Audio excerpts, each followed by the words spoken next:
Hello everyone, welcome back to Daya Patel's e learning zone. तो बहुत दिनों से मैं आपको बोल रही थी हम लोग इकोनॉमिक्स स्टार्ट करने वाले हैं। सो फाइनली आज हम मनी एंड इन्फ्लेशन वाले चैप्टर से आपकी शुरुआत करते हैं।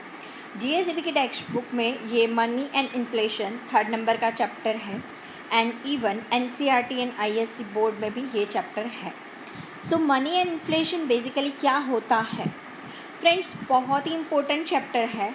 प्लस मैं बोलूँ कि एकदम छोटू सा चैप्टर है और वेटेज वाइज अगर बात करते हैं तो वेटेज 8 मार्क्स का है। 4 पेज में 8 मार्क कौन देता है भाई? आप लोगों को पता ही होगा इकोनॉमिक्स के कितने बड़े बड़े चैप्टर होते हैं, पेजेस भर भर के होते हैं फ्रेंड्स। उसके भी 8 मार्क के वेटेज है और इस चैप्टर का भी 8 मार्क का वेटेज है। प्लस और एक आपके सोने पे सुहागा जैसी बात है कि इस चैप्टर एक तो है 4 पेज का, जिसमें 5 मार्क्स के क्वेश्चंस गिन चुन के 2 या 3 ही होते हैं और इस चैप्टर से कंपलसरी 5 मार्क का एक क्वेश्चन आता है, राइट। तो this is the best thing for you कि इसमें एक तो नंबर ऑफ़ क्वेश्चंस बहुत ही कम है, सो सारे क्वेश्चंस प्रिडिक्टेबल होते हैं। तो अगर आप स्टडी करना चाहते हो, आप ये वाले चैप्टर को स्किप नहीं कर सकते। बहुत ही इम्पोर्टेंट एंड इंटरेस्टिंग चैप्टर है, ठीक है। अब मनी की बात करते हैं तो आप लोगों को पता ही है मनी कितना इम्पोर्टेंट होता है हमारी इकोनॉमी के लिए, हमारी ह्यूमन बीइंग की लाइफ के लिए, कितना सर्वाइवल के लिए मनी कितना इम्पोर्टेंट है, ये मुझे आपको बताने की ज़रूरत नहीं है, यू नो वेरी वेल, ठीक है। तो अब इंट्रोडक्शन सेक्शन पे मैं ज़्यादा बात नहीं करती हूँ, हम सीधा मूव ऑन करते हैं to the next part, that is our video. जो इसमें स्टार्टिंग पॉइंट है वो है मीनिंग ऑफ बैटर सिस्टम, जो आपको मेरी स्क्रीन पे दिख रहा होगा। अब बैटर सिस्टम जो है उसका मीनिंग क्या है, आप अभी स्क्रीन पे रीड मत करो, जब तक मैं ना बोलूँ कि स्क्रीन पे देखो तब तक आपको सिर्फ़ और सिर्फ मुझे विजुअलाइज करना है आपको, और मेरी आवाज़ सुननी है, ठीक है। तो बैटर सिस्टम का मतलब क्या है ये मैं ना बताऊँ, आपको तो पता ही होना चाहिए भाई। आप लोग छोटे थे तब से लेके अब तक बैटर सिस्टम पढ़ते आए हो, तो आपको पता होना चाहिए उसका मतलब क्या होता है। अब आप लोगों के दिमाग में क्या आया? गुड्स के बदले में goods, exchange of goods and service without money, तो उसको क्या कहते थे? Barter system, right. But yes, आपके दिमाग में इतना ही आया क्या? Exchange of goods and service, या तो सिर्फ इतना आया एक्सचेंज ऑफ गुड्स, सर्विस को भी आप भूल गए, ठीक है। तो यस फ्रेंड्स, यहाँ पे गुड्स एंड सर्विस दोनों चीज़ को ध्यान में लेना बहुत ही क्या है, ज़रूरी है, क्योंकि अगर आप इसमें से एक को भी नहीं गिनोगे तो आपका जो डेफिनेशन है वो इनकम्प्लीट, आधा अधूरा रह जाएगा। तो इसीलिए exchange of goods and service, ये दोनों वर्ड लिखना बहुत ही क्या है, ज़रूरी है।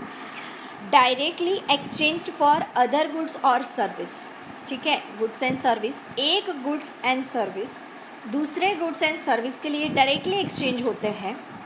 और फिर ये बहुत ही इम्पोर्टेंट चीज़, without using medium of exchange such as money, ठीक है।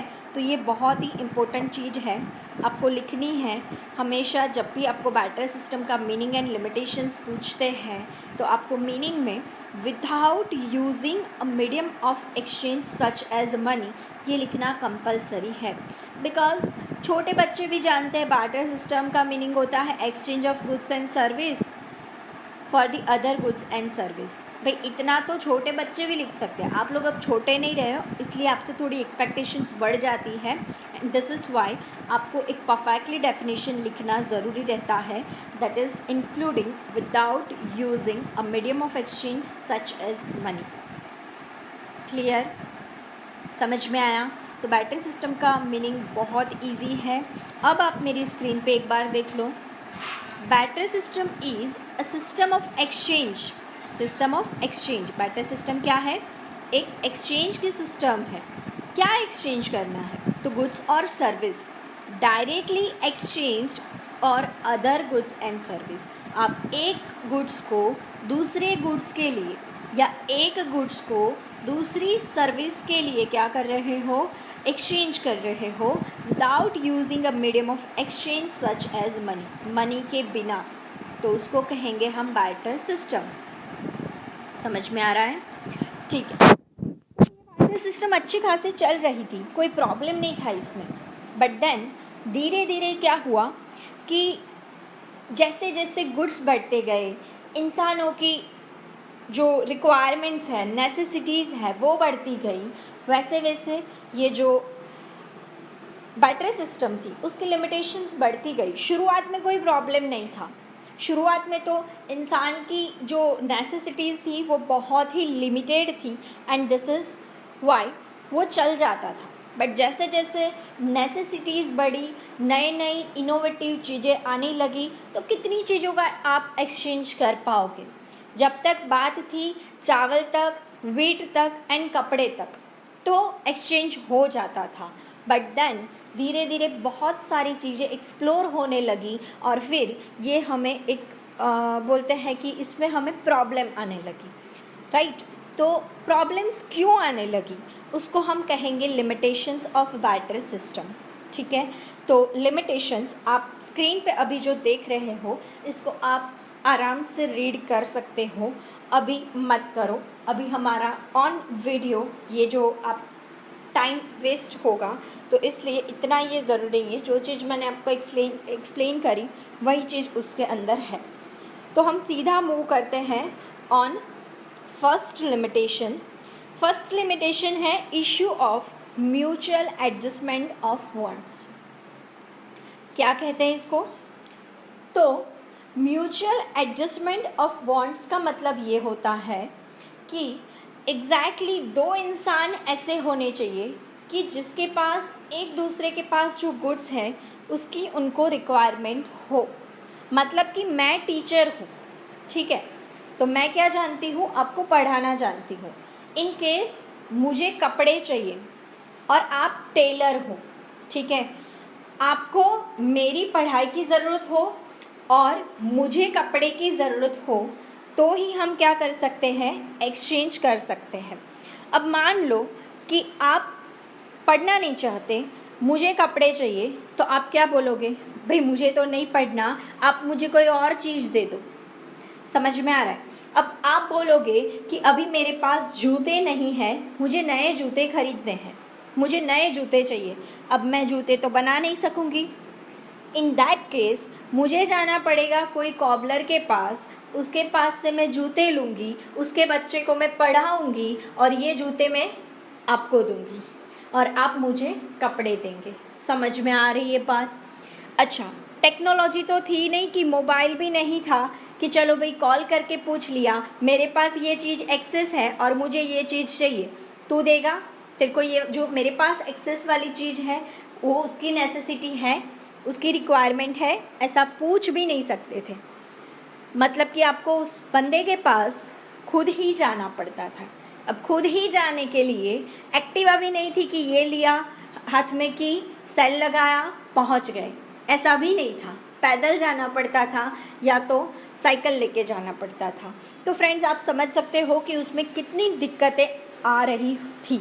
तो जब तक बात वीट, चावल, कपड़े और जूते की थी तब तक ये चल जाता था। बट देन जैसे जैसे अगेन मैं बोल रही हूँ कि इंसान ने प्रोग्रेस किया, नई नई चीज़ें एक्सप्लोर करी, तो फिर ये एडजस्टमेंट्स ऑफ वांट्स पॉसिबल नहीं हो पाता था। समझ में आया? आपको जूते चाहिए थे, मैं कॉबलर के पास गई, उसके बच्चे को भी मान लो कि पढ़ाई की ज़रूरत नहीं थी, तो ये चेन कितनी लंबी हो जाएगी। समझ में आ रहा है? फिर मुझे उसको जो चाहिए वहाँ पे जाना पड़ेगा। मान लो कोई फार्मर के यहाँ जाऊँ, उसके यहाँ से चावल लाऊँ, कोबलर को दे दूँ, कोबलर से जूते लूँ, आपको दे दूँ और आप मुझे फिर कपड़े देंगे। पता चला? तो चलता कैसे होगा उस टाइम पे? ये चीज़ करते होंगे क्या? अरे नहीं करते थे। तब के ज़माने के जो लोग थे ना बहुत ही अच्छे थे। मतलब कि आप बोलोगे आपको पढ़ाई आती है ना, ठीक है, आप कोई और बच्चे को पढ़ा देना और आप कपड़े ले जाओ बिंदास, कोई प्रॉब्लम नहीं है, मुझे पढ़ाई की ज़रूरत नहीं है बट आप कपड़े ले जाओ। ऐसे लोग थे। बट हर कोई ऐसा नहीं होता है, तो प्रॉब्लम आती थी। समझ में आया? तो धीरे धीरे इनिशियल लेवल पे ये चल गया, बट बाद में इसमें ये बहुत सारी म्यूचुअल एडजस्टमेंट ऑफ फंड्स की प्रॉब्लम आने लगी। फिर सेकेंड इसमें लिमिटेशंस क्या थी? तो सेकेंड लिमिटेशंस है difficulty in storing value. Friends, आपको जो भी मेरी स्क्रीन पे दिख रहा है ना, वो अपनी टेक्स्ट बुक में भी आपको सेम कंटेंट मिल जाएगा। आपको जो भी मैं अंडरलाइन करने का बोलूँ, आप वहाँ पे अंडरलाइन कर सकते हो, ठीक है। और अगर आपको ये जो मैंने बनाई हुई अभी जो ये मटेरियल आपको दिख रहा है, अगर वो पीडीएफ के फॉर्म में चाहिए then let me know in comment. आप अपना व्हाट्सएप नंबर या कोई भी आप कांटेक्ट जो है मेरा कर सकते हो कहीं पे भी, तो मैं आपको ये पीडीएफ जो है वो सेंड कर सकती हूँ, ठीक है। सो सेकेंड जो है, अब हम पॉइंट पे जाते हैं, तो वो है डिफ़िकल्टी इन स्टोरिंग वैल्यू।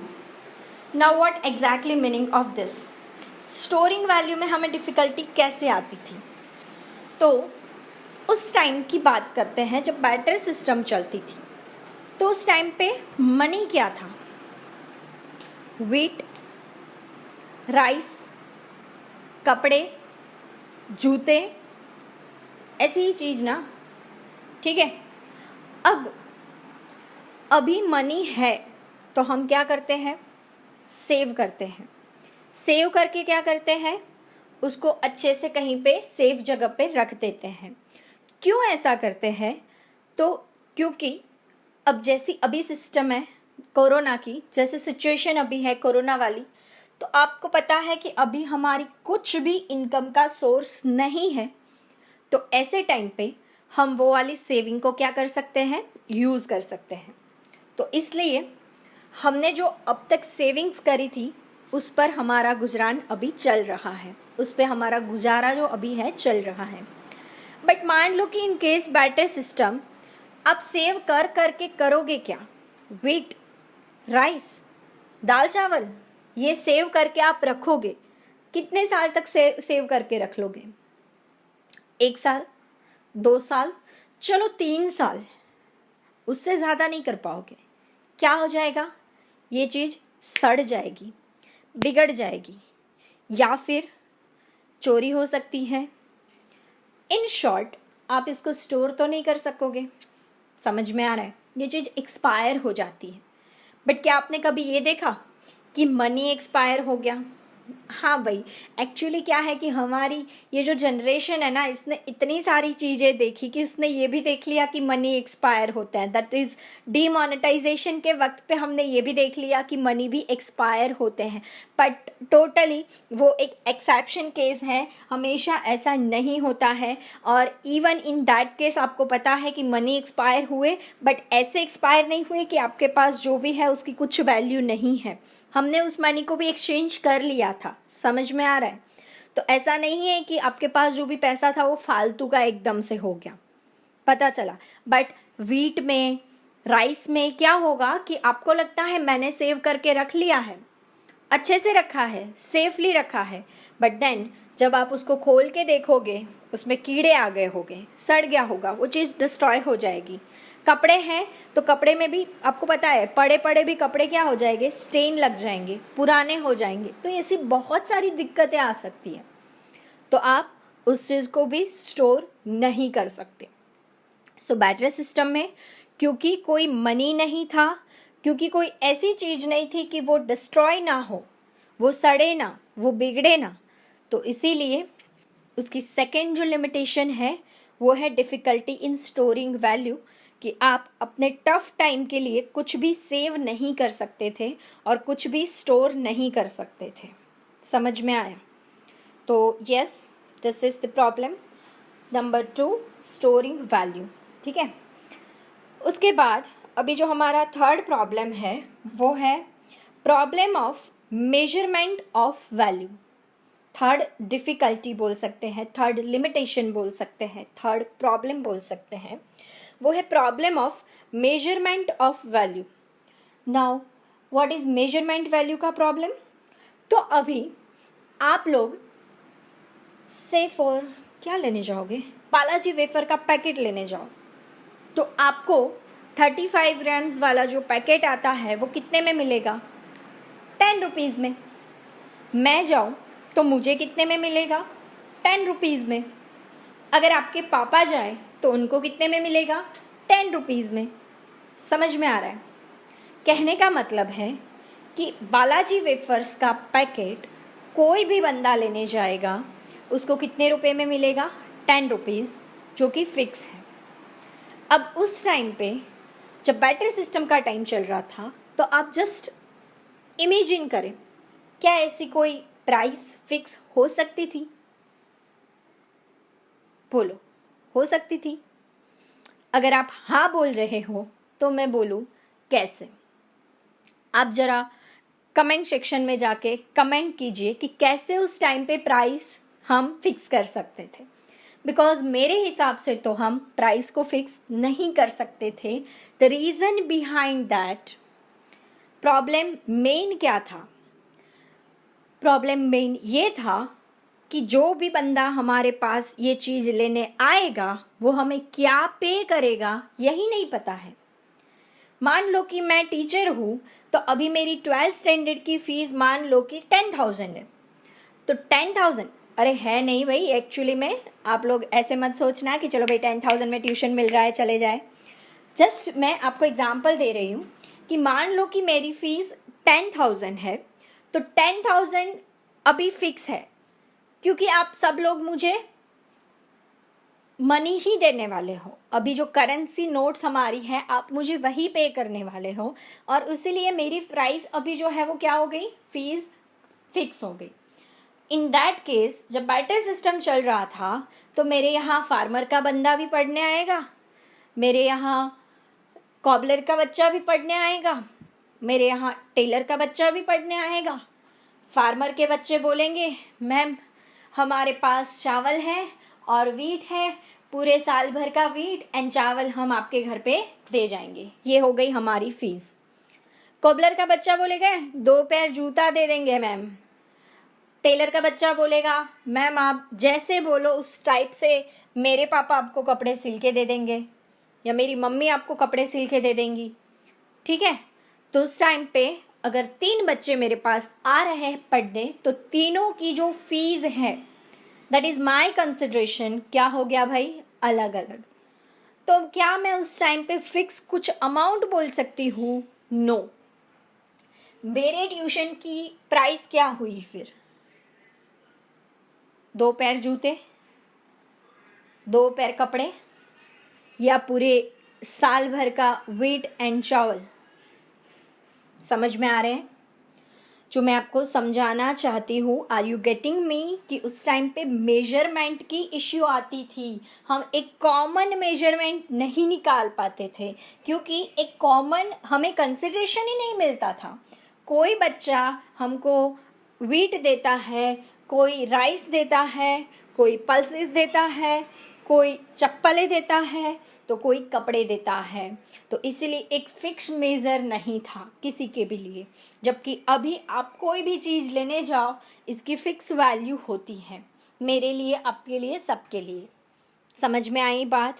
तो यहाँ पर ये 3 बैटर सिस्टम के लिमिटेशंस जो है वो फिनिश हुई, बट आपको बुक में एक एडिशनल नोट करनी है, हमारी गुजरात बोर्ड की टेक्स्ट बुक में नहीं थी, इन केस CBSE में आपको मिल जाएगी। That is problem of deferred payments. Problem of deferred payments. Deferred payment का स्पेलिंग लिख लीजिए, DEFFERED, डेफर्ड पेमेंट। पेमेंट का तो आपको पता ही होगा स्पेलिंग, ठीक है। अब ये क्या है वो भी समझ लो। तो डेफर्ड पेमेंट्स मतलब क्या? अब नॉर्मली आप कहीं पे भी जॉब पे जाओगे अभी, ठीक है, तो आपको बोलेंगे 1 महीने तक काम करो, जैसे ही मंथ ख़त्म हो जाएगा उसके बाद 5-6 दिन बाद आपकी सैलरी आपको दे दी जाएगी, 5,000 आपको सैलरी मिलेगी। आप बोलते हो ओके नो प्रॉब्लम, ठीक है। क्यों? अब आपको पता है कि जैसे ही हमारा मंथ एंड होगा 5 तारीख को मुझे 5,000 मिल जाएंगे, ठीक है। उस टाइम पे सैलरी कैसे होती थी? तो उस टाइम पे सैलरी ऐसे होती थी कि आप अभी मेरे खेत में काम करने आओ, मेरे खेत में जो भी पकेगा उसमें से आपको साल भर चलता इतना मैं आपको दे दूंगा या दे दूंगी, ठीक है। इन केस मान लो कि बारिश नहीं हुई या बारिश बहुत ज़्यादा हुई, मेरे खेत में कुछ नहीं पका, तो मैं आपको क्या दूंगी? कुछ भी नहीं, कुछ पका ही नहीं, मैं आपको क्या दूं? समझ में आया? पता चला। दूसरी बात, डेफर्ड पेमेंट मतलब लोन लेना। तो आपसे मैं अभी लोन ले रही हूँ, मान लो से फॉर 5 lakhs की। मुंह में लड्डू फूटे, मैंने आपसे 5 लाख की लोन ली, ठीक है। तो आपको पता है कि जब भी, अरे भाई नहीं मांगूंगी, अभी पढ़ने में तो ध्यान दो, 5 लाख रुपए मैं आपसे नहीं मांगूंगी, ठीक है। जस्ट पढ़ाने के लिए एग्जाम्पल दे रही हूँ। हाँ, तो 5 लाख रुपए मैंने आपसे लिए, ये मैं आपको 1 साल बाद, 2 साल बाद, 3 साल बाद विथ इंटरेस्ट रीपे कर दूंगी। आपको उससे कोई प्रॉब्लम नहीं होगा, बिकॉज जो भी हमारा प्री डिटरमाइंड है रेट ऑफ इंटरेस्ट, उसके हिसाब से मैं आपको क्या दे रही हूँ? इंटरेस्ट एंड आपका पैसा वापस दे रही हूँ। तो आपको उससे कोई प्रॉब्लम नहीं होगी। अब आप सोचो कि जब बैटरी सिस्टम चल रही थी तो लोन किस चीज़ की लेते होंगे लोग? वीट की, राइस की, गेहूं और चावल की लोन लेंगे कि भाई चलो नेक्स्ट ईयर जैसे ही पकेगा हम आपको रिटर्न कर देंगे। लेते थे, बट उसमें भी दिक्कतें आती थी। कैसे दिक्कत? मेरे चावल की क्वालिटी अलग थी भाई, तेरे चावल की क्वालिटी अलग है। मेरे वीट की क्वालिटी अलग थी, तेरे वीट की क्वालिटी अलग है। समझ में आ रही है बात? तो लोन लेके जो पेमेंट करना था, वो पेमेंट जो सेम लोन के टाइम पे मिला था वैसा नहीं होता, क्योंकि यहाँ पे क्या होता है? गुड्स होते हैं, पैसे नहीं होते हैं। समझ में आ रहा है? और इसीलिए लोन लेने में भी प्रॉब्लम थी, मतलब कि डेफर्ड पेमेंट के वक्त भी प्रॉब्लम्स थी। तो यहाँ पर हमारा लिमिटेशंस जो है बैटर सिस्टम का वो फिनिश होता है। यहाँ पे फर्स्ट लेक्चर के लिए इतना रखते हैं। बाद में हम नेक्स्ट लेक्चर में मनी का ओरिजिन कैसे हुआ और मनी के काम क्या है ये देखेंगे। ठीक है फ्रेंड्स, जय हिंद, जय भारत।